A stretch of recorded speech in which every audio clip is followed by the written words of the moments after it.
Okay, it's Nick Dutch here yet again. We're looking at the 13 principles of Wiccan belief. This will be my fourth video in this series, and today we're having a look at the third principle of Wiccan belief. So far, I've managed to establish that I have personal strong agreement with 1 and 2. I feel that with number 1, the vast majority of humanity are essentially doing that anyway. Number 2 seems to be a statement of goals for the individual and for society, and doesn't speak of restriction. It speaks of intellectual growth, and that's also very good and very positive.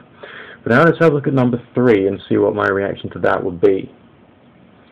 We acknowledge a depth of power far greater than that apparent to the average person. Okay.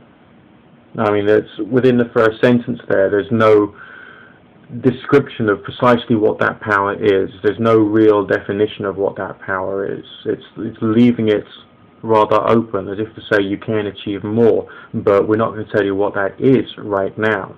Then it goes on to say, because it is far greater than ordinary, it is sometimes called supernatural, but we see it as lying within that which is naturally potential to all. So, whatever this thing is, it seems or is called supernatural. But there's no statement here to say this is supernatural, nor that and it's not saying that this is supernatural power. But it is far greater than ordinary. And one of the definitions of magic is to, if I remember rightly, to achieve something which to the profane would seem a miracle.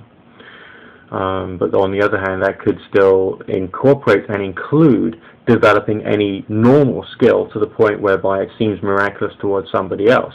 So we could say that number 3 is just talking about regular, normal, day-to-day skill development, which would also be very accurate. And so my take upon this is, although there is the word supernatural written there, it's not actually saying whatever this thing is talking about astral bodies or spell casting. It's not saying that. But it's something which is sometimes called supernatural, not always called supernatural.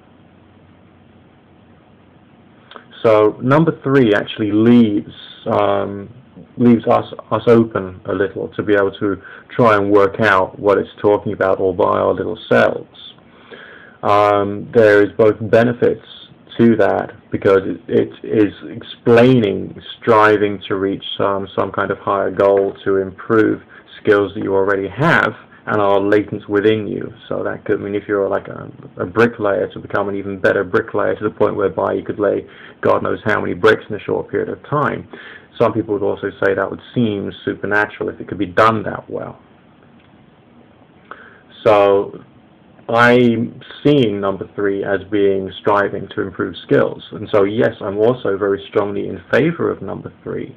And I can definitely tick that box. So far I'm agreeing with 1, 2, and 3 of the 13 principles of Wiccan belief, which for me is fascinating.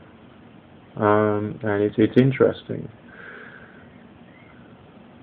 But, if number 3 is talking about things which are called supernatural, it doesn't say are, it says it's sometimes called supernatural.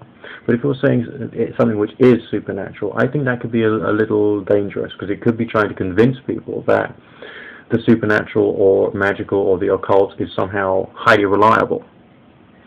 And in that respect, that may be detrimental or could create something of a bit of a delusional mindset with reference to some things. So there are some negatives to 3, but to the most part I would say that it's, again, a very positive sense of striving towards a goal.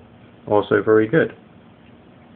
Okay, I'm going to stop the camera again and we'll set up another little video. We'll have a look into the next principle of Wiccan belief. Just a moment, please.